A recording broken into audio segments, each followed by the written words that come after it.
Naquele tempo, Jesus contou outra parábola à multidão. O reino dos céus é como um homem que semeou a semente no seu campo. Enquanto todos dormiam, o seu inimigo semeou o joio no meio do trigo e foi embora. Quando o trigo cresceu, as espigas começaram a se formar, apareceu também o joio. Os empregados foram procurar o dono e disseram assim: não semeaste boa semente no teu campo? De onde veio então o joio? O dono respondeu: foi algum inimigo que fez isso. Os empregados lhe perguntaram: queres que vamos arrancar o joio? O dono respondeu: não. Pode acontecer que arrancar o joio, arranqueis também o trigo. Deixai crescer um e outro, até a colheita. E no tempo da colheita, direi aos que cortam o trigo: arrancai primeiro o joio e amarrai-o em feixes para ser queimado.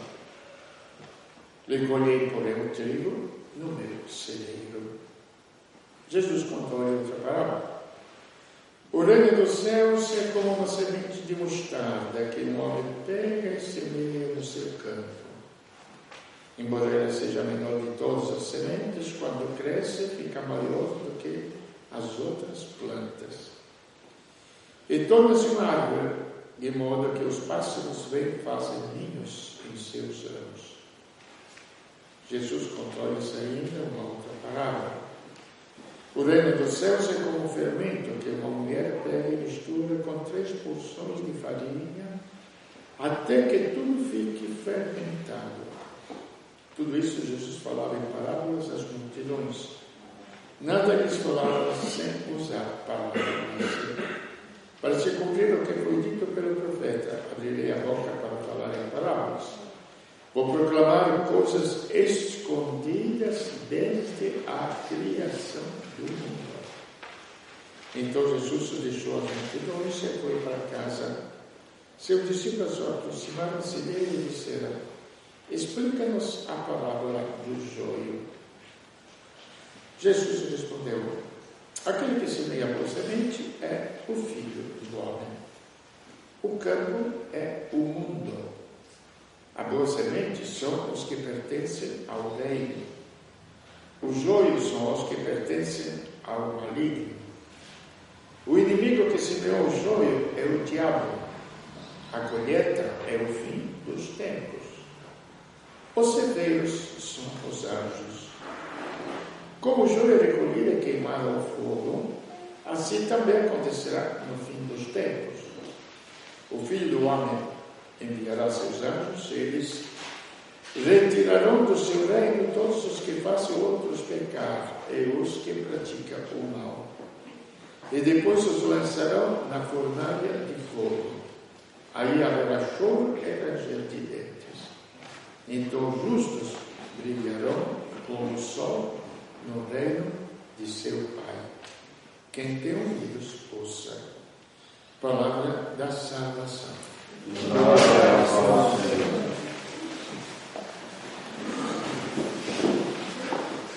Bom, primeiro é se colocar diante da palavra de Deus. O que quer dizer diante da palavra de Deus? A gente gostaria que Deus falasse ao nosso ouvido, não é? Seria gostoso, maravilhoso. Não precisa. Porque o Filho do Homem, que ele fala, o carpinteiro, ele era Deus. Então, quando ele, em forma humana, em dimensão humana, com palavreado humano, fala. Quando nos falamos, quem que fala? É a boca ou a inteligência? Vitória, me ajuda. Quando a gente fala, é a inteligência ou a boca? A boca obedece, né? Inteligência. Puxa, que sabedoria. Não, porque... Sabe o que é sabedoria? Porque é só refletir um pouquinho.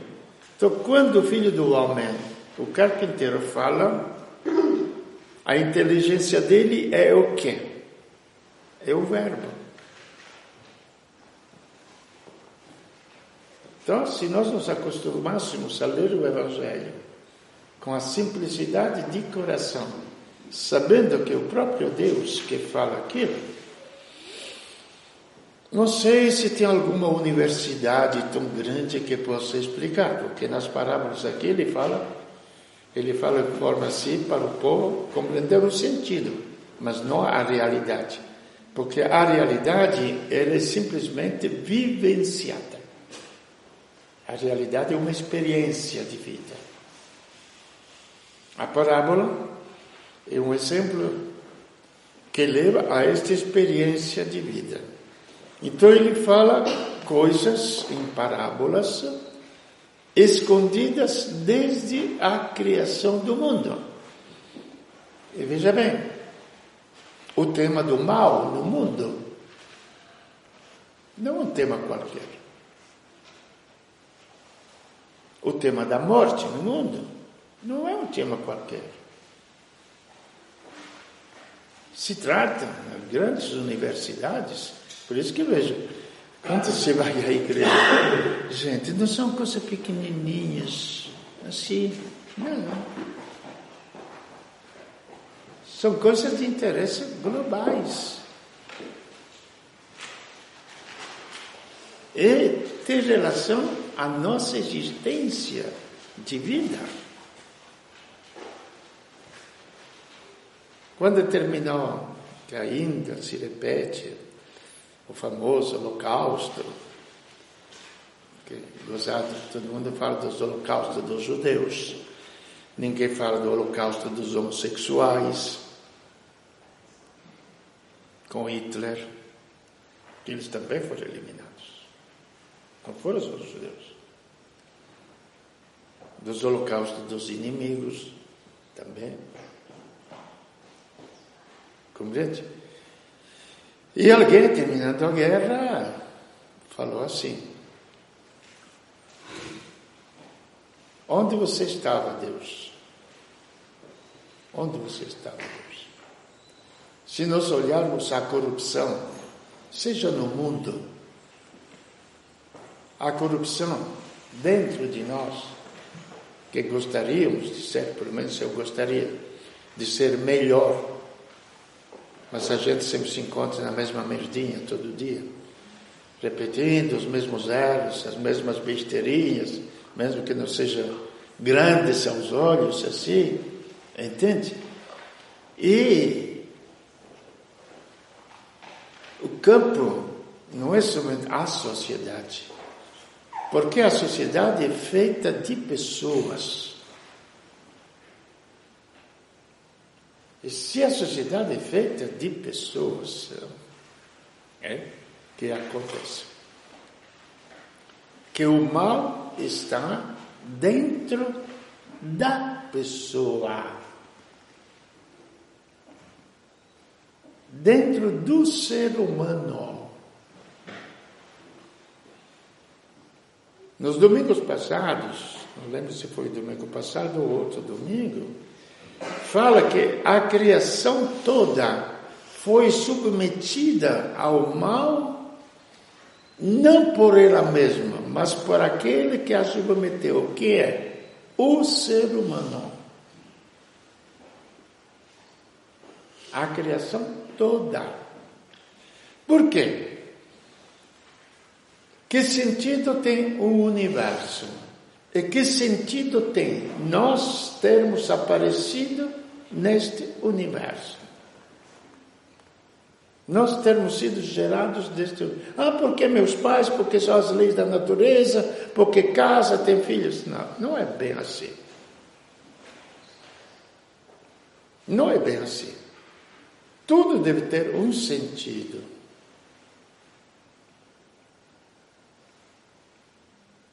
Aonde que nós encontramos o sentido? Aqui vem a religiosidade. Religiosidade não é uma devoção. Quantas devoções que existem lá? Começando pela Igreja Católica. Vamos deixar os crentes que inventam um monte agora de devoções, água benta, inventam um monte de coisas, não? E Deus quer dar bênção, empreendedor, tudo isso daqui, não é? Mas os próprios católicos, quantas devoções têm? Por que a devoção a Santa Rita?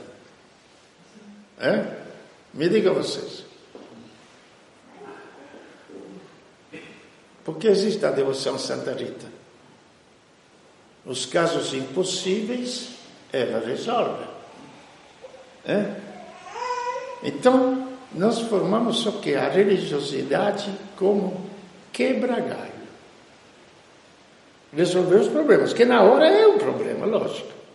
Se alguém vier resolver, então, com um cano estourado em casa, eu não sei arrumar, eu vou agradecer a pessoa que arruma o cano. Entendeu? Então, é um quebra-galho, mas falta o essencial, o sentido da vida. O sentido da vida. A meta da vida.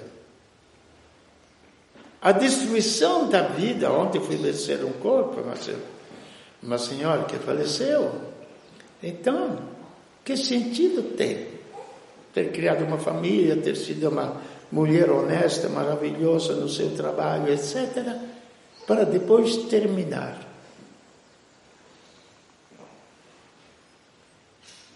Destruída por um mal contra o qual você não pode fazer nada. Então nós somos absolutamente nada.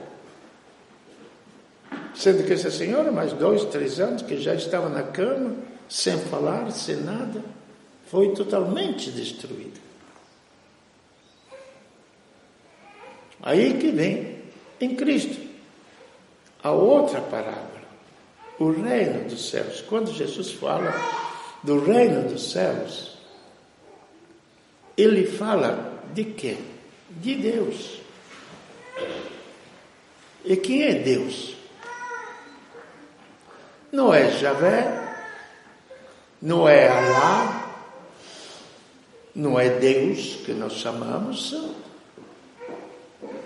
Quem é? Aquele que é a vida e a fonte da vida. Este é Deus. O princípio de toda a existência, do universo também. Que no princípio existia o verbo era Deus, estava junto de Deus, era Deus. E tudo foi criado por Ele. Primeiro ato de fé, gente, simples. Tudo foi criado por Ele. É como se a gente fosse, vamos dizer, 20 anos, quando chega o pessoal aqui, Frei, que bonito, etc. Mas quando chegamos a primeira vez aqui, Aparecido, como é que era? Entendeu? Você não conseguia nem entrar, capim gordura, a gente tinha que deitar em cima do capim gordura para poder andar. Imagina. Entende? Aí chega alguém depois, alguém fez alguma coisa, foi arrumado. Então, quando nós olharmos toda a criação, alguém fez alguma coisa. Só que nós já tínhamos uma base, tinha o terreno, tinha tudo, o clima, a chuva. No princípio, absolutamente não existia nada. Então, nós estamos falando dos primórdios, princípios, que não estou falando de bobagem, gente. A ciência inteira. Fizeram aquele sincrotrão, como se chama, aquele lá em Genebra, como que é, se você que é jornalista, onde procura as partículas mais íntimas. Que quando eu era estudante, estou falando de muito tempo atrás, 60 anos atrás, mais ou menos, era o átomo, que se chamava átomo porque é indivisível. Átomo não se pode dividir. Depois vieram as coisas, agora estão procurando a origem da matéria. Não sei se vocês conseguem conectar bem as coisas, não? Então os homens estão buscando a origem do mundo. E aqui é o próprio Deus que me fala das origens do mundo, que não impede a ciência de procurar de onde veio a origem deste mundo, gente. Então abrange, pode até achar.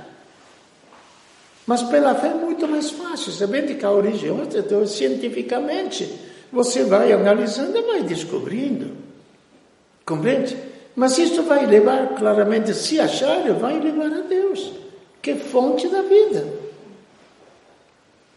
Tanto que chamar a partícula de Deus, e muitos cientistas que se dizem ateus, acharam ruim com a pessoa que descobriu uma partícula ínfima de coisa, chamando partícula de Deus. Você sabe que isso é de 2 anos atrás, não é de agora. Então, nesse sentido, gente, eu não sei como é que vocês leem a Bíblia, eu leio, contemplo, eu vejo coisas escondidas no início, antes dos tempos. Ele revela, gozado através de um palavreado simples. Simples. Então revela o mal no mundo, revela os filhos de Deus no mundo, revela o fim dos tempos. O mundo não fica somente neste tempo que nós passamos, os impérios passam. Qual era o império maior que o organizado? Não estou falando de conquista de terreno. Alexandre o Grande conquistou muitos, Gengis Khan conquistou muito, mas o império organizado era o Império Romano. Organizado como um país só. A Espanha era Roma, a França era Roma, a Inglaterra era Roma, a parte da Alemanha era Roma, o norte da África era Roma, o Oriente, Constantinopla, Istambul atual, era Roma, um país único. E eles deram as leis, que ainda são a base do direito moderno. O direito romano ainda é base, não estou falando de coisas assim, aéreas, estou falando de coisas reais, concretas. Compreende? Como é que este império, que não tinha mais inimigos possíveis, tinha as tribos, mas com os exércitos que ele tinha no seu auge, tinha só de soldados direto naquela época, que aparecia mais ou menos 50 milhões de habitantes, era 350 mil soldados legionários que Roma tinha para defender. Por que caiu? Porque o império é feito de homens. E os homens levamos dentro de nós a semente do bem e a semente do mal. A semente da vida, porque fomos gerados em Deus, que é a nossa alma imortal. É uma semente, prestemos bem atenção. Não vamos separar a alma do corpo. E a semente do mal, que está no nosso corpo de pecado, que não atinge o íntimo. Então vamos explicar um pouquinho, porque vem na nossa mente, e conversando, todo mundo me fala, não, porque a alma vai se salvar. Quando nós pensamos neste julgamento final, a gente pensa na alma, que se perde ou se salva ou não. Felipe, mais ou menos. É isto, não é? Eu sempre insisto, gente, vamos meditar um pouquinho. Existem outros bens espirituais que nós podemos analisar, não é? A inteligência material ou espiritual? Matéria é o que você toca, o que você vê, o que é sensível, não é? É espiritual. Existe a inteligência sem o cérebro? Pode existir? Não pode. Simples, não é? Existe o cérebro sem um corpo? Não pode existir, é um conjunto com o corpo. Pode existir uma alma sem um corpo humano? Não existe. É um princípio de vida divina colocada em nós. Aí o problema é que começamos a pensar em cada um de nós, quem sou eu? Se eu tenho este princípio de vida, se o meu filho tem a inteligência, o que eu faço? Eu procurar a melhor escola para o meu filho, não é? Se eu tenho este princípio divino, que é superior infinitamente à simples inteligência, por que não cultivar este princípio? Gente, olha que se trata da minha pessoa, da sua pessoa, da pessoa, se trata do outro, que tem que melhorar o outro. Se trata da minha pessoa. E este princípio de vida é eterno. Porque é divino. Por isso que nós, na oração que Jesus ensinou, foi a primeira e única vez no mundo que ele chama Deus de Pai. Você é pai porque você é filho. E você é filho porque foi gerado. Senão eu vou chamar de tio, chamar de vovó, chamar de outros nomes. Mas não vou chamar de pai. Pai porque foi gerado. Então veja que entramos na lógica da vida humana, a lógica da vida. Então está semeado, seja em cada um de nós. Por isso que a gente estava conversando, 2 domingos atrás, que você falou, quando Lapira, aquele prefeito de Florença, falou que o comunismo iria cair, ele se baseava nesses princípios, porque a fé dele era muito clara. Que o comunismo surgiu por um desejo de justiça, como muitos partidos políticos estão surgindo. Na Europa estão surgindo, aqui no Brasil surgiram, já está caindo, vão surgir outros. Não espera outra coisa, não, vai. Sentido de justiça é o desejo da alma, gente. É o desejo da alma. Quem que não quer justiça? Desde criança se alegra quando as coisas ficam justas. Quando os maus vamos ser punidos, a criançada se alegra. Está na natureza humana, gente. Só que depois, isto tem que levar em conta o quê? O crescimento dentro da pessoa, onde existe também o mal, e o mal vai aparecer. Por isso que o sistema político baseado, prestemos bem atenção, no desejo puro da justiça, que todos tenham casa, que todos tenham escola, que todos tenham trabalho, que todos... Pô, gente, e eles falavam que era o paraíso na terra. Até teve padres que abandonaram tudo. Estou falando dos anos 50, 60, se tornaram comunistas, porque a igreja não resolvia estes problemas. E o comunismo resolvia.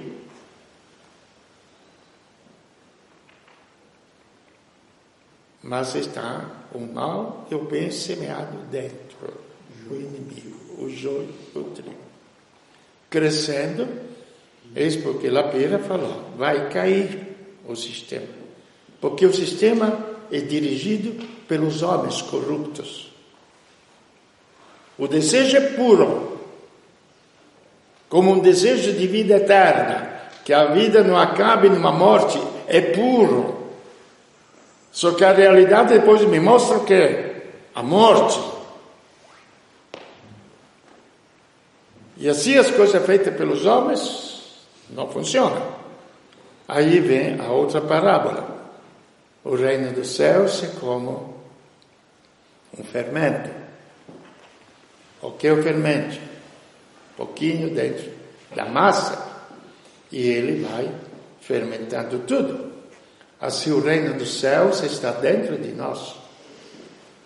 Este fermento. Se ele for verdadeiro, ele vai fermentar toda a minha massa. Ele vai purificar. Então, preste bem atenção, que não se trata de eliminar os defeitos. Não se trata. Não fuma, não bebe.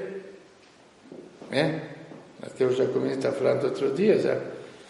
Os empregados dele são honestos porque não fuma, não bebe. Gente, isto aqui é moral de escravos.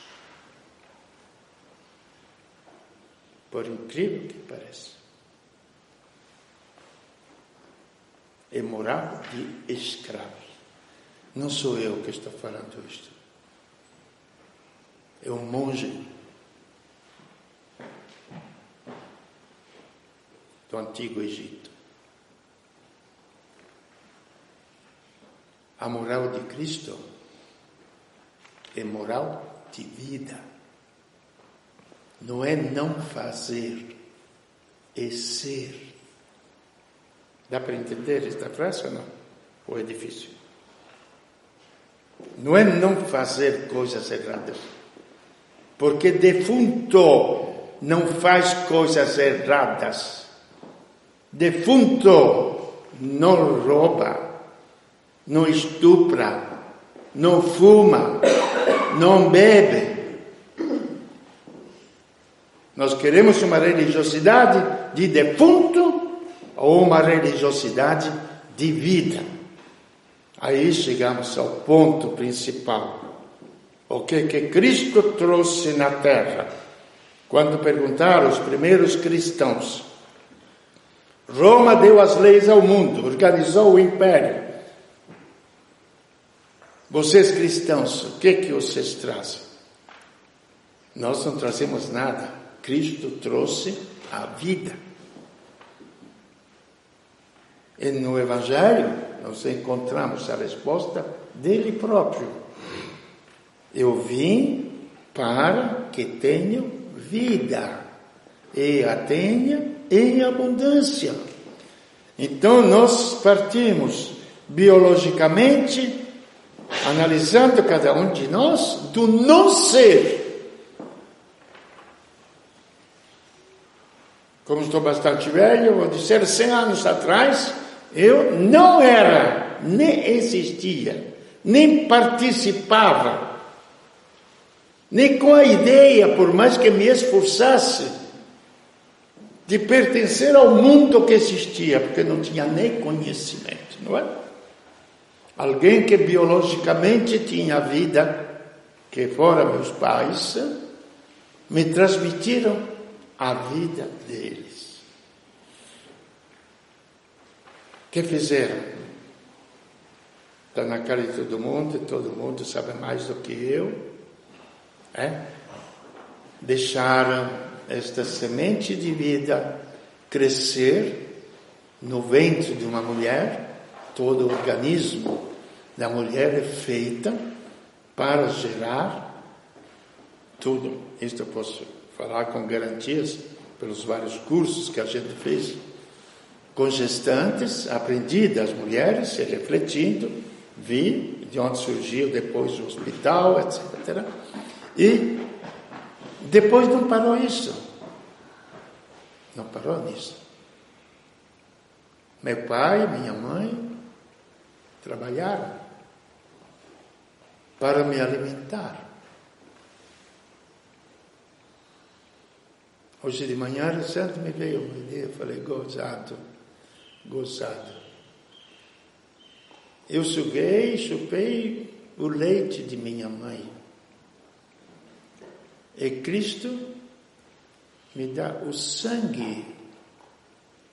Se não comerdes a minha carne e beberdes o meu sangue, não tereis a vida em vós. É só meditar isso. Aí esta vida, Ele cuida de nós. Ele cuida de nós. Então não nos pede nada. Logicamente também os pais pedem às crianças para não comer besteiras ou não fazer besteira, porque senão se machuca, não é? Senão dá dor de barriga, senão pode envenenar. Isso também existe.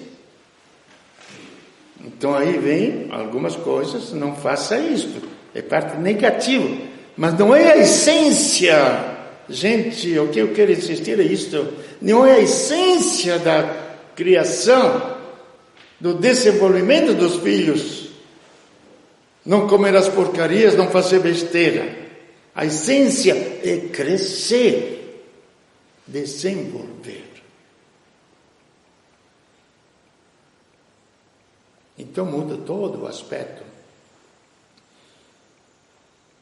da existência religiosa. Porque exatamente em Cristo, então, nós temos este crescimento.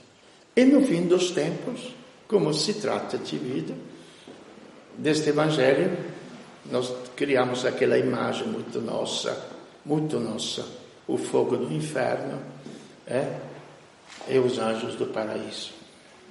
Um pouquinho culpado é Cristo, que poderia nos dar uma ideia um pouco melhor, não é? Mas depois na essência a gente vê. Serão queimados, falava em parábolas. Então, como falava de trigo, de joio, o que você faz com a palha? Joga. Entende? Mas nós não somos nem palha, não somos nada, somos seres vivos. Então, ou nós estamos na vida, ou nós estamos fora da vida. E fora da vida, o que existe? Morte. Só que é uma morte que você experimenta. Eu já falei para vocês de muitas coisas maravilhosas que Deus me fez experimentar. Mas também experimentei o que é o gosto da morte em vida. O gosto. É pior do que qualquer chama do inferno. Sentir com o teu ser o gosto da morte. Porque nele está a vida. E a vida é a luz que ilumina todo homem que vem a este mundo. Aí, crer primeiro em Cristo, crer nas palavras dele, já a gente crê. E quando você crê que uma profissão vai te dar futuro, você estuda para conquistar aquela profissão. E me parece que são anos de estudo, ou não?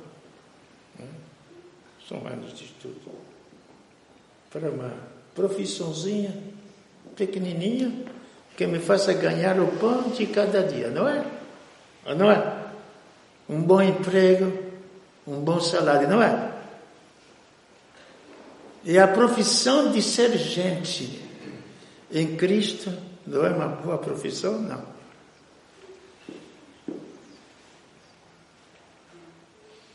Que não me dá o pão de cada dia material, me dá o gosto da vida e de uma vida eterna.